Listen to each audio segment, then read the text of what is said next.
What if the worst moment of your life was actually the moment your real life began?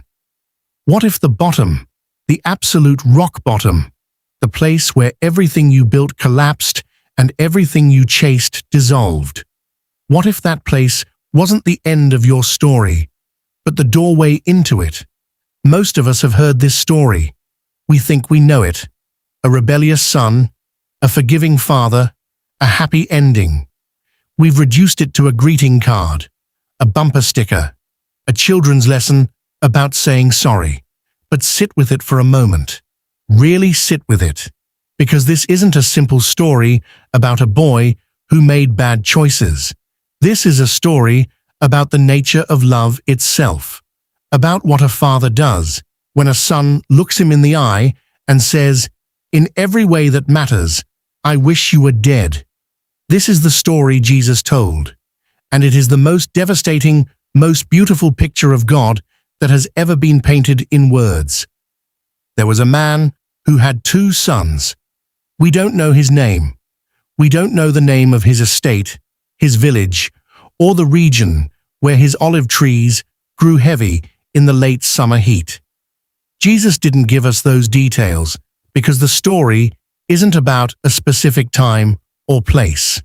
It's about every time, every place, every son and daughter who has ever looked at the life they were given and decided it wasn't enough. The younger son came to his father one day with a request that would have stopped everyone within earshot cold. "Father," he said, "give me my share of the estate." In that culture, in that world, those words carried a weight we can barely feel today. An inheritance was received at death. To ask for it now, while the father still breathed, still worked, still rose each morning to tend what he had built, was not just impatience. It was a declaration. It was the son saying, "I am done waiting for you to die. In my heart, you already have. Give me what I am owed and let me go." The father could have raged. He could have thrown the boy out with nothing. He could have called the elders of the village, who had every legal right to discipline a son who dishonored his family this publicly, this brutally. He did none of those things. He divided the estate. He gave his younger son everything he asked for. And he let him go. The younger son didn't waste time. He gathered everything, converted it to coin, to portable wealth, to the kind of freedom that only money can buy when you are young and certain that the world owes you something extraordinary. And he left for a distant country, not the next village, not a nearby town where his father might hear news of him, where a cousin might pass on a report, where shame might still have an address. A distant country, far enough to feel like a different life entirely. And for a while, it was. The money opened doors. It brought laughter and company and the particular warmth of people who are happy to be wherever the feast is. He spent freely. He lived without restraint. He had traded a father's house for a life with no rules, no expectations, no quiet weight of someone else's love pressing on him. It felt like freedom. It felt like freedom until the money ran out. And it always runs out. A severe famine struck the land. Not just scarcity, devastation.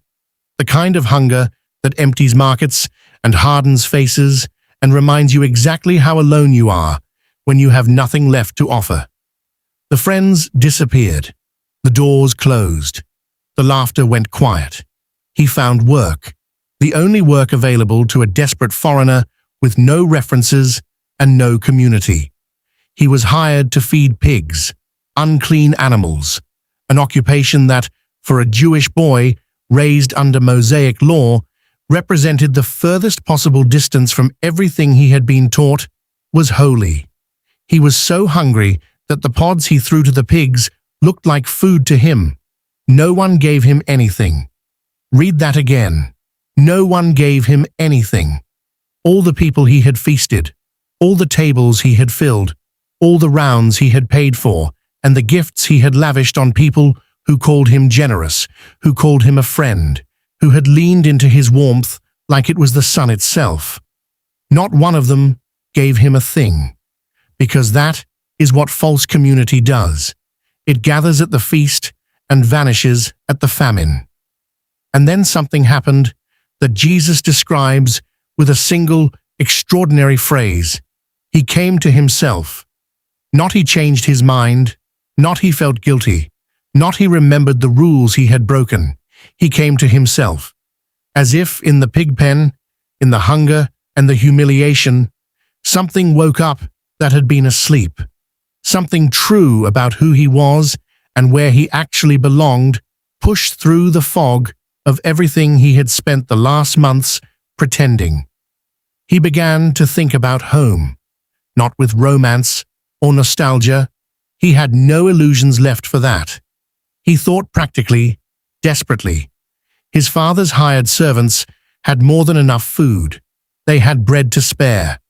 And here he was, a son of that house, starving in a foreign field. He rehearsed the speech on the walk home.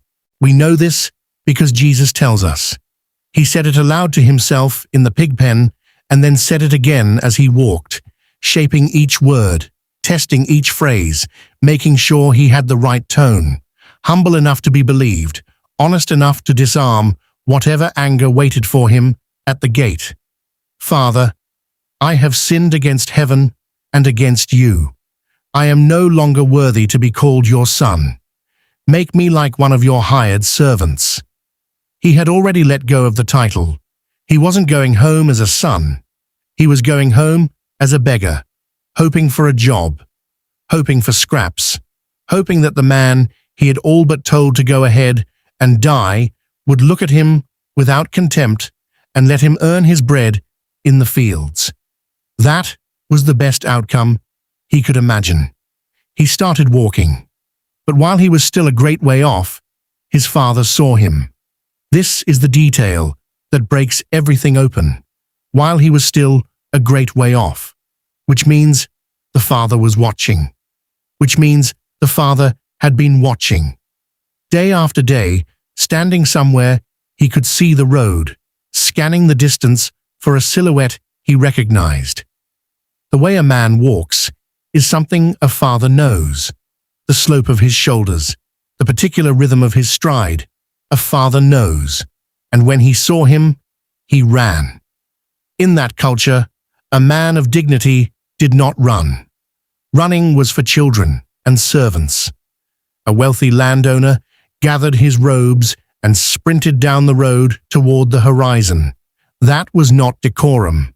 That was not the measured forgiveness of a man reclaiming his authority. That was love that could not wait another second. He ran to his son, and he threw his arms around him, and he kissed him. Before the speech, before the apology, before a single word of explanation or remorse had been offered, the son began his rehearsed words. Father, I have sinned against heaven and against you. I am no longer worthy. The father wasn't listening, or rather, he had already answered before the question was fully asked. He turned to his servants, and he gave 4 commands so fast they tumbled over each other. Bring the best robe. Put a ring on his finger. Put sandals on his feet. Bring the fattened calf and kill it. Each one a statement. The robe, dignity restored, shame covered. The ring, authority returned, identity reclaimed. The sandals, sons wore sandals, servants went barefoot. The boy's status was being declared to everyone watching. And the fattened calf, the feast reserved for the most significant celebrations, killed and prepared not tomorrow, not next week, but tonight. For this son of mine was dead and is alive again. He was lost and is found. And they began to celebrate. But there was another son. The older son had been in the field, working, as he always worked, faithful as he had always been, faithful. He heard the music and the dancing as he came near the house, and he called a servant and asked what was happening. When he heard, when he understood that the feast, the robe, the ring, the killed calf were all for the brother who had taken half the estate and burned it on a life of reckless living in a distant country, he was furious. He refused to go in. His father came out to him. The same father who had run down the road to the younger son now left his own celebration to stand in the evening air with his oldest boy. The older son let it out, all of it. The years of quiet resentment, the silent keeping of score, the accumulated weight of watching someone else get celebrated for coming back after doing the very things he had refused to do. Look, all these years I've been slaving for you and never disobeyed your orders. Yet you never gave me even a young goat so I could celebrate with my friends. But when this son of yours, who has squandered your property with prostitutes, comes home, you kill the fattened calf for him. Notice what he called him. Not my brother. This son of yours. He had already drawn the line. He had already decided who belonged and who didn't. He had stayed home, done the right things, built his identity entirely on his faithfulness, and it had turned into a prison without bars. He resented the grace extended to his brother because somewhere, without realizing it, he had started to believe that love was something you earned, that the father's affection was a ledger, that his years of obedience were deposits he was owed a return on. And the father looked at him with the same love he had shown the younger son. Not less, not differently weighted, the same. Son, he said, you are always with me, and everything I have is yours. Everything I have is yours. It had always been true. The older son had been standing inside his inheritance the entire time, too blinded by comparison to see it. But we had to celebrate and be glad, because this brother of yours was dead and is alive again. He was lost and is found. This brother of yours. The father put the relationship back. He named it out loud, and there Jesus stopped. He didn't tell us what the older son did next, whether he went inside, whether he joined the feast, whether the anger softened or hardened into something permanent. He left it open, because the story wasn't finished. It was being told to the Pharisees who stood at the edges of the crowd, watching Jesus eat with sinners and tax collectors, muttering about who deserved to be welcomed. The older brother was a mirror, and Jesus held it up without blinking. This story is about two kinds of lostness. The younger son was lost in his rebellion. He knew it. Everyone knew it. His lostness had a location, a distant country, a pig pen, a famine. It had a smell and a hunger and a visible ending. But the older son was lost in his religion, in his performance, in the quiet pride of someone who has done all the right things for all the wrong reasons, who has stayed close to the Father's house without ever really knowing the Father's heart. Both were lost. The Father ran after one. He went outside to find the other. And Jesus is the one telling this story, which means he is telling it to everyone, to the rebels who ran and the rule keepers who stayed, to the ones who wasted everything and the ones who saved everything and somehow ended up empty anyway.